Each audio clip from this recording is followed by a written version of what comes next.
Ryan, we are now at the second to last episode of The Falcon and the Winter Soldier on Disney Plus, starring Anthony Mackie and Sebastian Stan. Yes. We have one more episode to go. We know who the cameo is from this episode that was hyped up.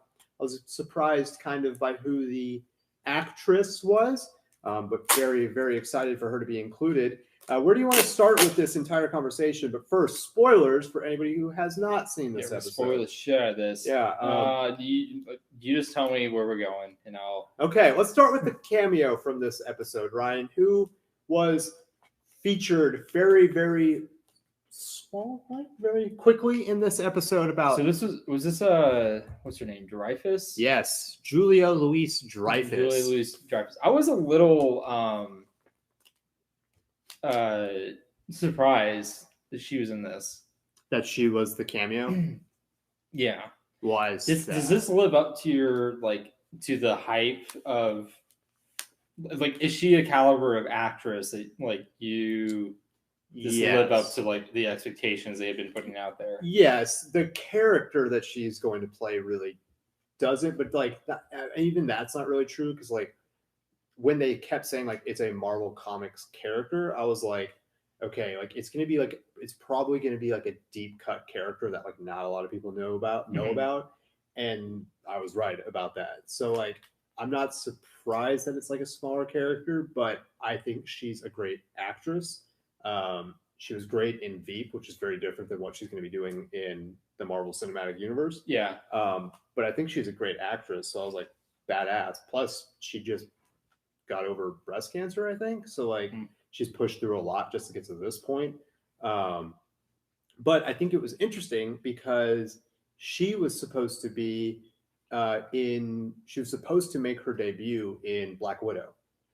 That was the first movie that she was supposed to kind of be in the Marvel Cinematic Universe, but since they had to push that back, this appearance came first. Huh. Did that come out today? Yeah, it came out on Vanity Fair almost immediately. So, did you get this spoiled before you watched the episode today? No, I was able to keep myself pretty not spoiled, but as soon as she came on screen, it was and I heard Contessa Fontaine or whatever, I was like, that name sounds familiar, but I don't know who she is, because I've heard the name before. I was like, So I started looking it up. I was like, oh. So you had heard of this character before? Yes, I'd heard of Contessa before, and I'd heard that she had been a character called Madam Hydra. Okay. Which I don't know if that's really where they're going with her in this role. But I had definitely heard of the character before, and she's playing a character called Contessa Valentina Allegra de Fontaine. I thought somehow, at first, I thought it was Zemo walking up. Yeah. And then I saw the high heels, and I was like, that'd be odd to put Daniel Bruhl in drag. And then I saw her, and I was like, oh, is this Baroness Zemo or something? Is this somehow that would have been badass, right? Is this somehow this lady's related to Baron Zemo? But no, I had never fucking heard of this character. So she walks up to Johnny Walker. Yeah, John Walker, aka ex-Captain America, right after his trial. He's not a court-martial, but he gets, other than honorable discharged. Right. This is basically a press conference / public execution. Kind of. Yeah.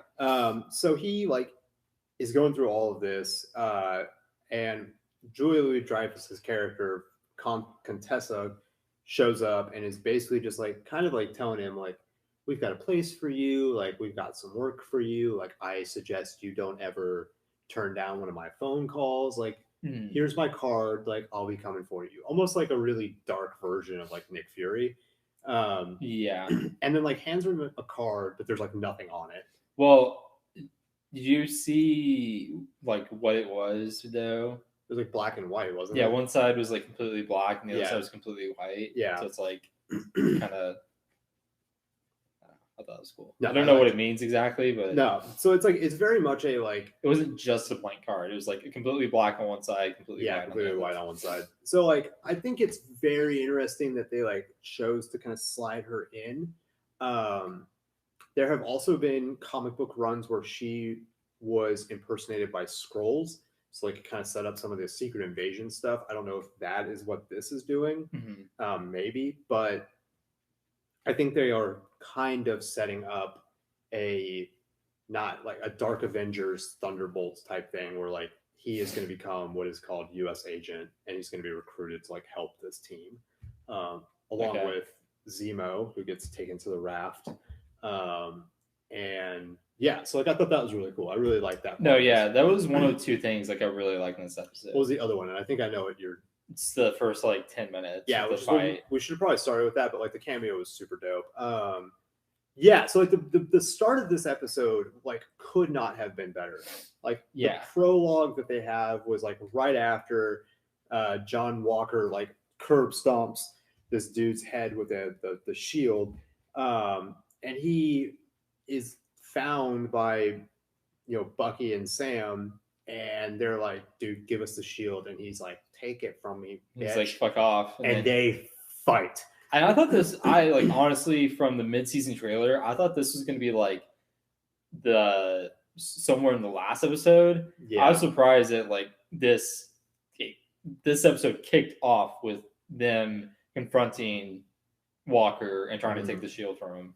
Yeah. Or they kindly asked for the shield, and he said kindly no. No. I'm not good. You don't want to do this. And Bucky's like, yes, we do. Yes, we do. So yeah, they have a throwdown. So like they like throw each other at each other. Like they like Sam break his arm. Like, Sam gets his ass kicked for most of the fight. Yeah. Which like, I'm sorry. Well, no, we'll talk about that later. Okay. But like you have Bucky like breaking John Walker's arm. Yeah, as he rips the shield off of his arm. Dude, it was so brutal. Like when they were like literally at one point, like they threw John Walker, or he throws John Walker at Sam and like hits him. And like it was just one of the more vicious fights that you've seen in the MCU. And I loved it. It was great. Like there were some like homages to the ultimate, like the climax fight in Civil War where between Tony and Cap and Bucky, because like no, I'm thinking this reminded me more of like just the fight between Tony and Captain America inside. Where they're like inside that scene where like he leaves the shield behind. But that's what I'm talking about. Bucky's in there too. Was he? Yeah. Okay. So but like in that scene, like he does the thing with like the shield and like hits it on Iron Man's like chest, and like you have that scene almost verbatim with John Walker about to do that to Sam, and then Bucky comes out of nowhere and like saves his ass. So you have a lot of that, like where they were doing homages to the old Captain America movies, and I just thought that like they kicked this off in the absolute best way that you could possibly do it. But then the rest of this episode just kind of was like immediately like nosedive. Really fell off the train tracks. Yeah, like it started off really well. Like the fight was really cool, and then they moved almost like immediately into this kind of like court-martial like hearing thing. Yeah, and that was like super interesting. And then it just kind of like it just petered out. Like as soon as they get back to like Louisiana is when it petered out. Right. Well, he first goes and like sees Sam Isaiah Bradley. Goes and like sees Isaiah Bradley, which like I don't really. That's kind of weird what they're doing with that character, I think. I get it though. Like it makes sense that they would, because Isaiah Bradley is also in the comics as well, and it was a character who in the comics he was actually like Captain America. Like he donned the uniform and had the shield and like did all this stuff. And so they're kind of doing that here where, there was a vast majority of the population who like just didn't want a black Captain America. Yeah. And so, he got shuttled aside.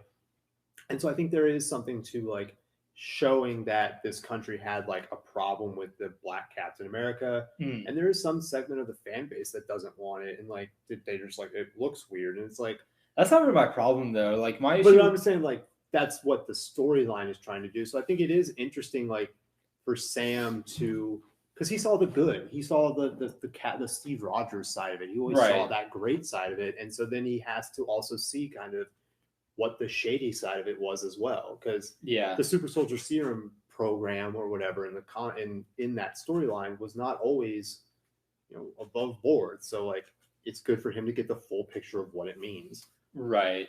I mean, yeah, like I agree with I totally agree with that. It just seems like they portray Isaiah Bradley like in this episode as just like this angry old man who is like dividing everyone just on the basis of like, oh, we have the white savior Captain America and like America, like, or basically he divides America between like you've got my people, like, my African American like people over here who have always been downtrodden and like on like under the boots of the American government, and then you have like the white savior Captain America and everyone on that side.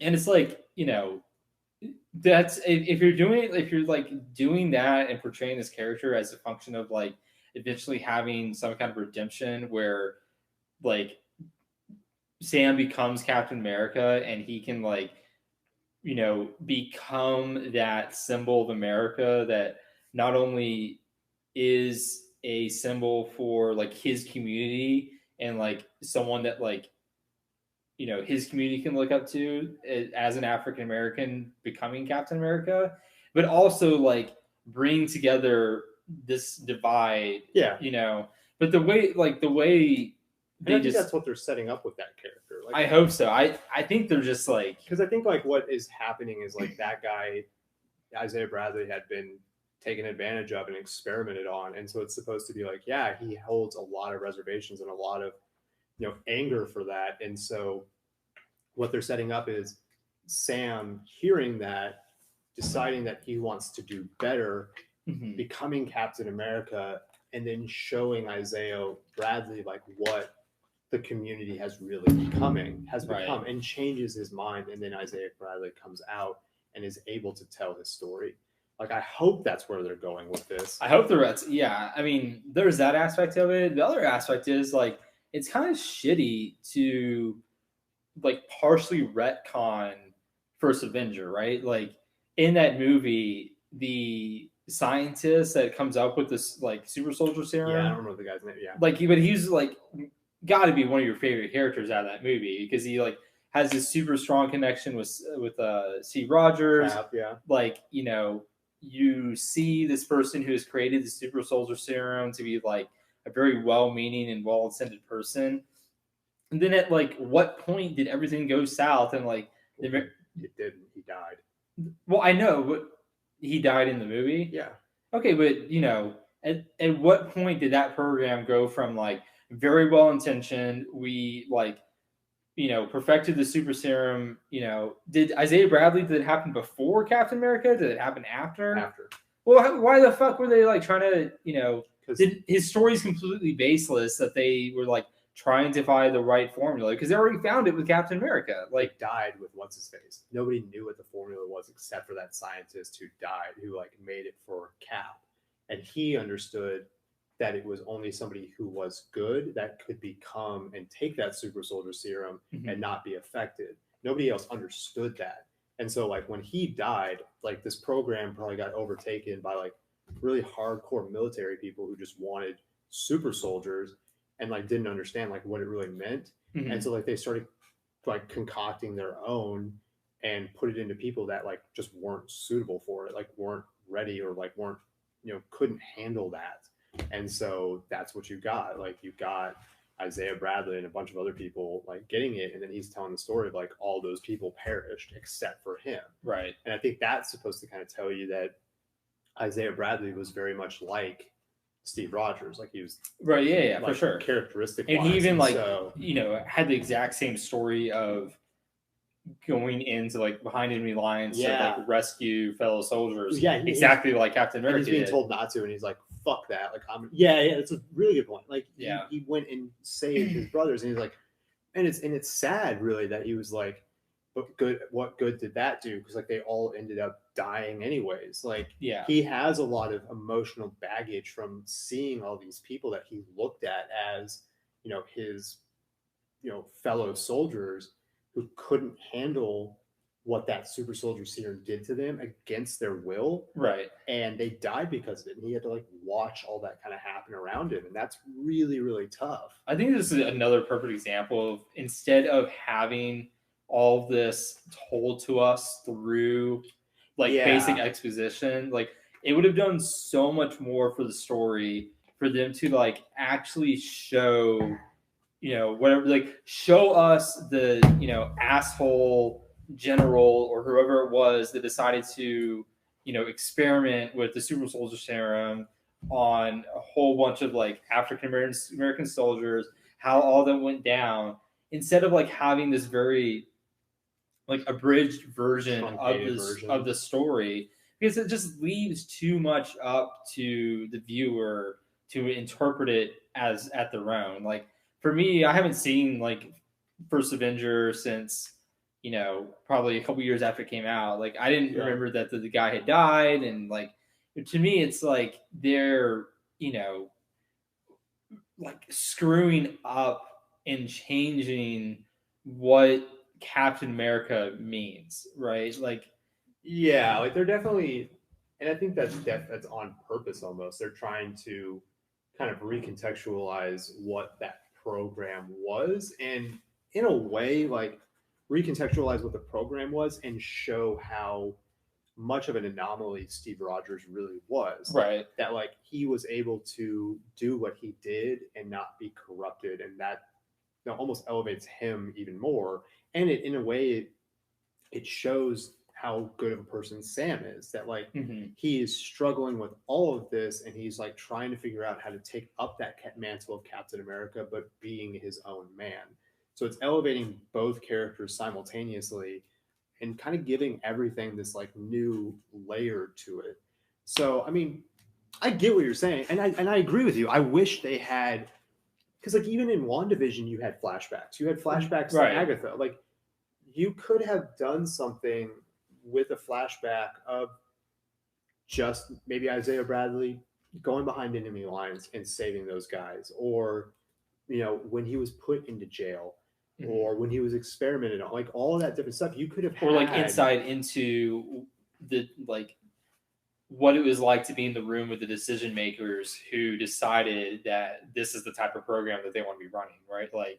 Put us in the room with and how those guys were picked, how exactly, who was making this decision, if this is all a function of making Sam worthy of the shield and lending more substance to making him Captain America, with all this terrible backstory of how African Americans have been treated in relation to the super soldier program, that's a great. I think that's cool. I think they could have done it better. I would have much rather had some flashbacks or had it more fleshed out rather than a boat repair montage.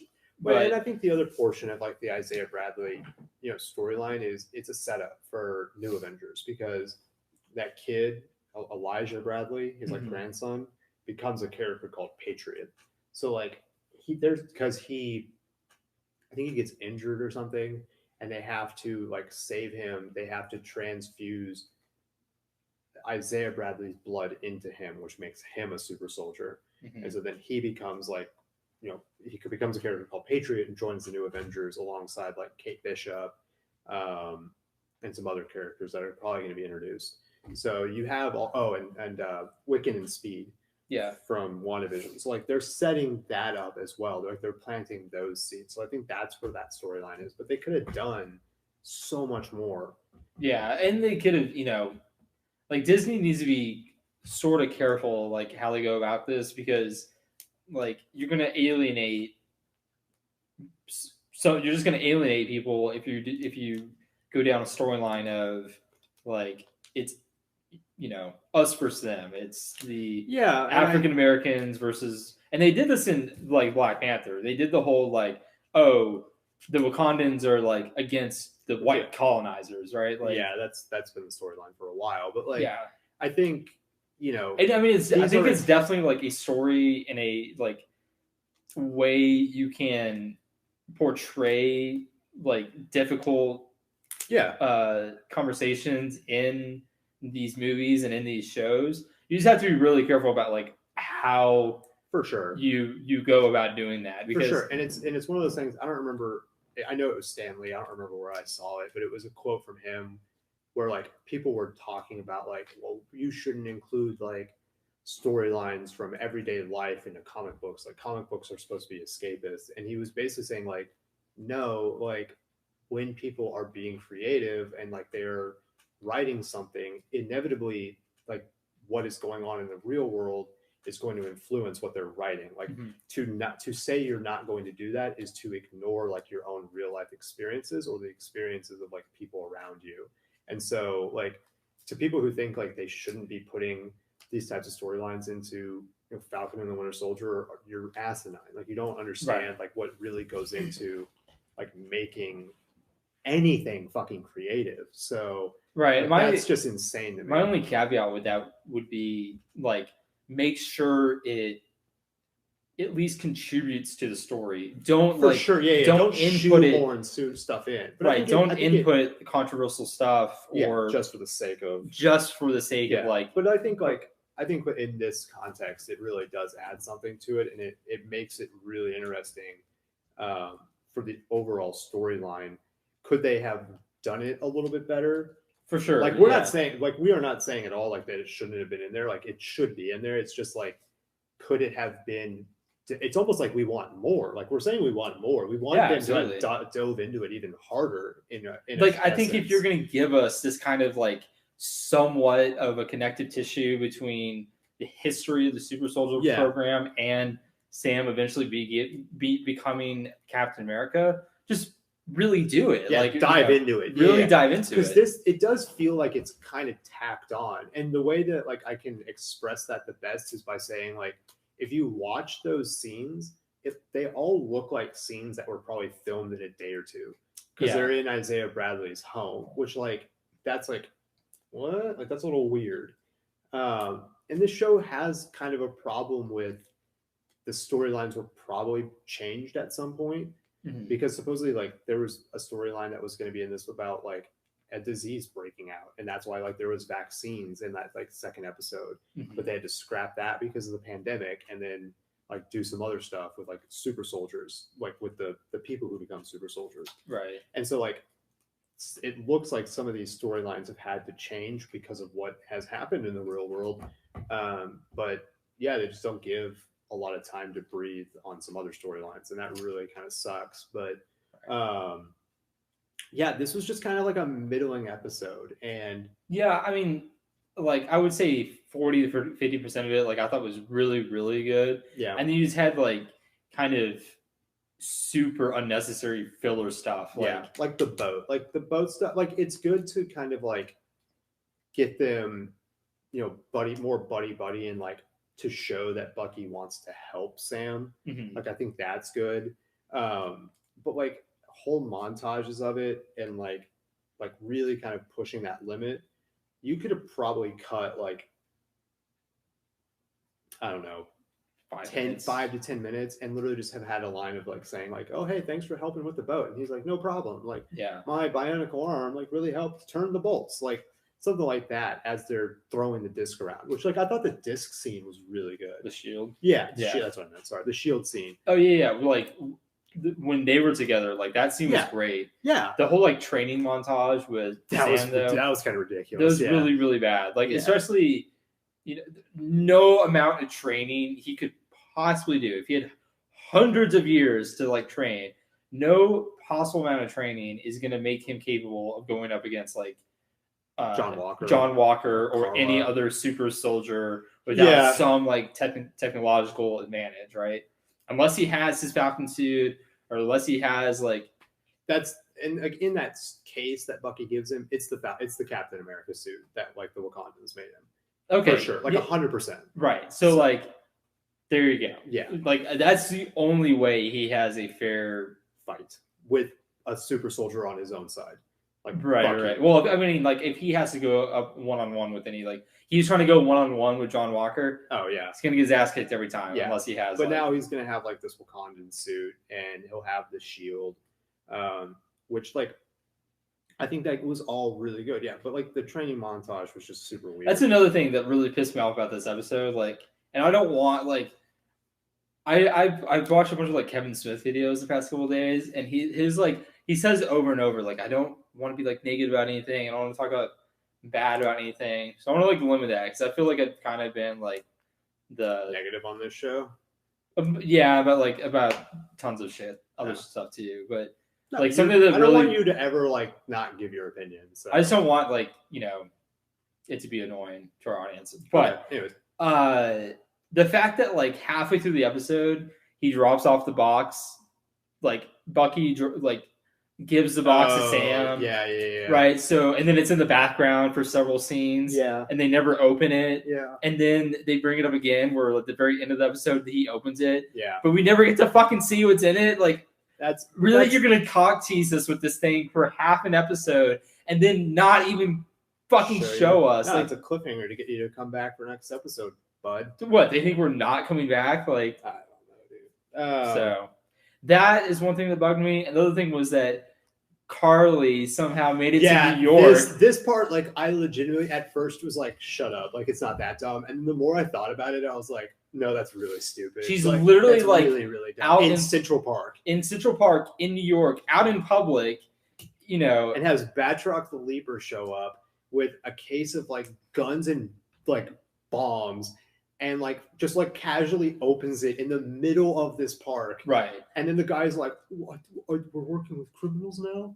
It's like, shut up, dude. It's like you were there when she blew up, bombed a bunch of shit. So yeah, like that's So like, the more I thought about it, I was like, yeah, that's really dumb that she's literally just out in the open, and like tells this other guy like when he says like, "Oh, I thought we're working with criminals now," and she's like, "Well, we're kind of like international terrorists," and it's like.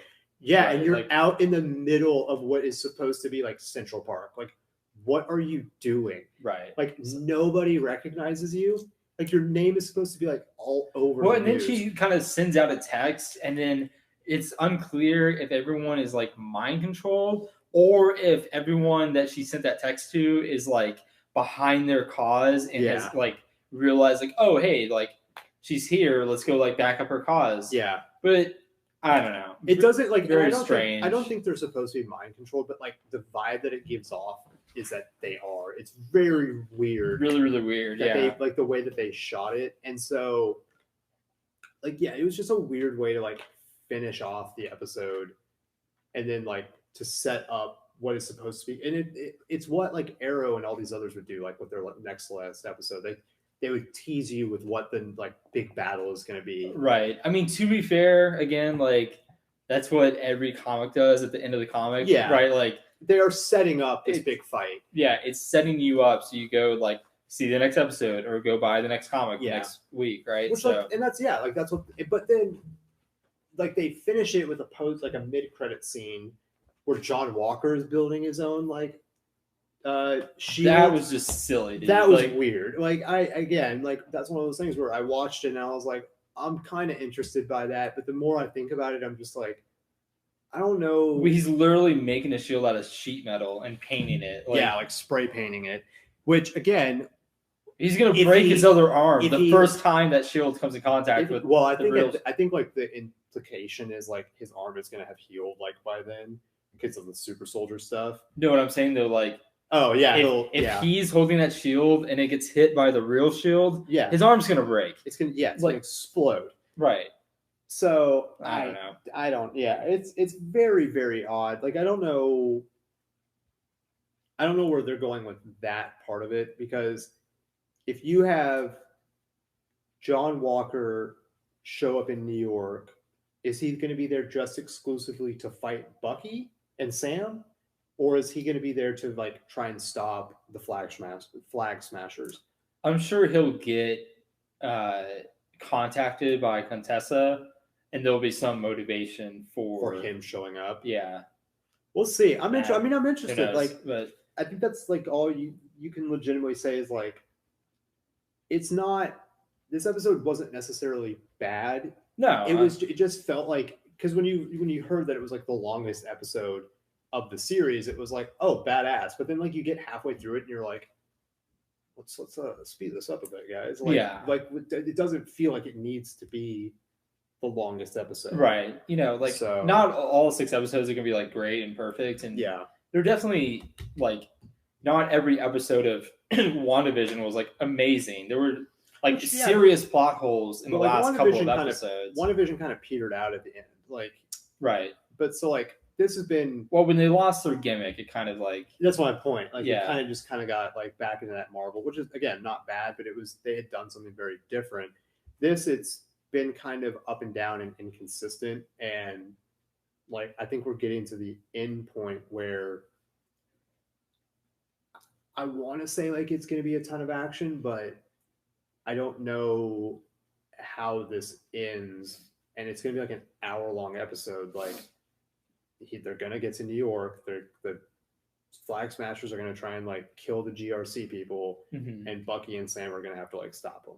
Right. And like how much of that runtime is that going to take up? Because you also have like the Power Broker stuff and